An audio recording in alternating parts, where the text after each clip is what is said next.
I wanted to create a video talking about the things that I have been learning lately, things about OCPD, perfectionism, productivity, and more. So let's get into it. First, I've learned that powering through is not the move, or not always the move. So picture you have made a lot of progress on a project, and you're at the point where you could either continue going and almost finish the thing out. It sounds so enticing because being done, you think, feels really good. But at the same time, if you're being honest with yourself, you're feeling very tired, you're feeling hungry maybe, you might be feeling a little bit annoyed. My usual response has been to power through, but this results in my being completely spent. So at the end of the day, when I was trying to feel accomplished, instead I just feel really nothing at all because my energy is just that low.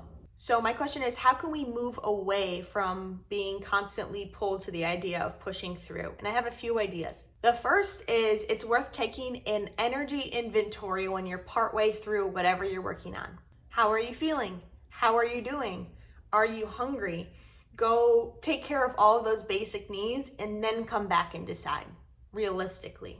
Before you even start working on the thing, consider chunking it out. So you might even be able to create a 2-part or a 3-part series of whatever this project or task is. So you have, I'm just doing part 1, then there's a part 2. It's like my YouTube video.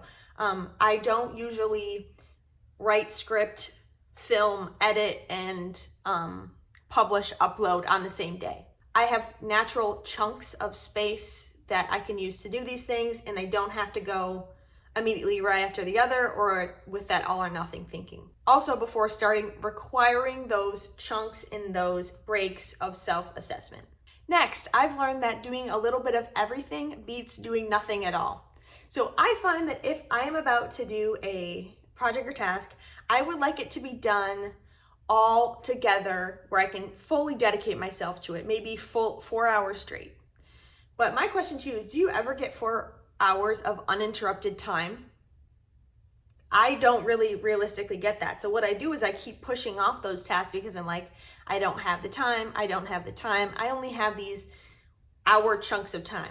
So now I've put off this kind of big thing. Instead of needing a huge chunk in time, what you really need is just a bunch of chunks to start with. Thinking about it this way also helps with perfectionism. So say I'm playing an event and there are 10 different aspects of the event that I'm working on. I don't have time to be a perfectionist about all 10 areas. I just don't have time, or not everything's going to get done.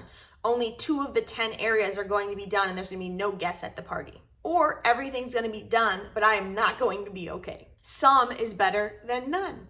It's like, it's better to have loved than to have never loved at all. Part of that has meant getting comfortable with good enough, which is its own thing. That is not on the learning lately list because I have not learned that lately. Next, I've learned the value of doing less. So I was reviewing some of my morning pages, which are reflection pages, and I was reviewing some from last year. Last year, I had a time when I was not employed, so I had big chunks of every day to be able to basically do what I wanted.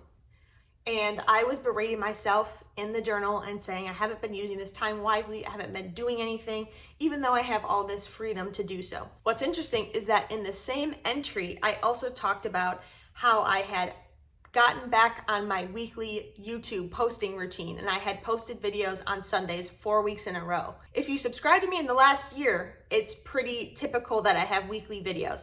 However, in the few years before that, that was not typical. In the same breath, I was basically like, I'm not doing anything, but also check out this thing that I haven't been able to do in several years, and now I've done it. So I think what was happening is when I was pushing myself to just not do as much, I was able to make room for the stuff that I actually wanted to make room for, which is a wonderful thing, and it brought me back into this weekly YouTube rhythm. If you think about this on a smaller level as well, I think sometimes our brains get too much going on up here. Too much is happening, we are inputting too much stuff into our brains. We might need to take a break from those things. Pause the podcast, turn off the music while you're brushing your teeth, and let that be time that your thoughts are just in there. It's actually creating, visualize that space being made in your brain so that you're able to ponder things.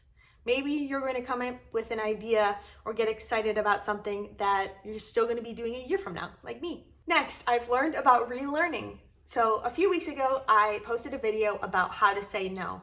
And I did this knowing full well that I had made a video all about saying no 5 years before that. And I was like, that's fine with me because first of all, it's different.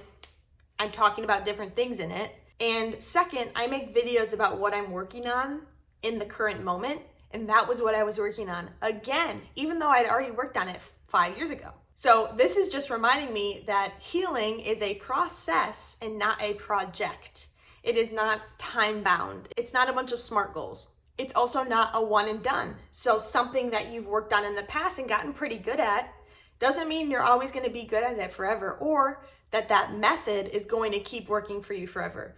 You might have to come up with a different way to do it because your way is just not working anymore, and that's okay. So we can take time to rededicate ourselves to certain things. And so recreating a video that's about saying no got me thinking about how important it is to learn and relearn.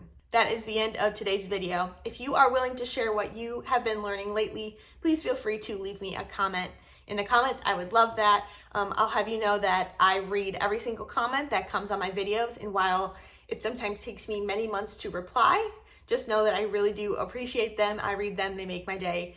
So thank you. All right, thanks for watching, and I'll see you in my next video. Bye.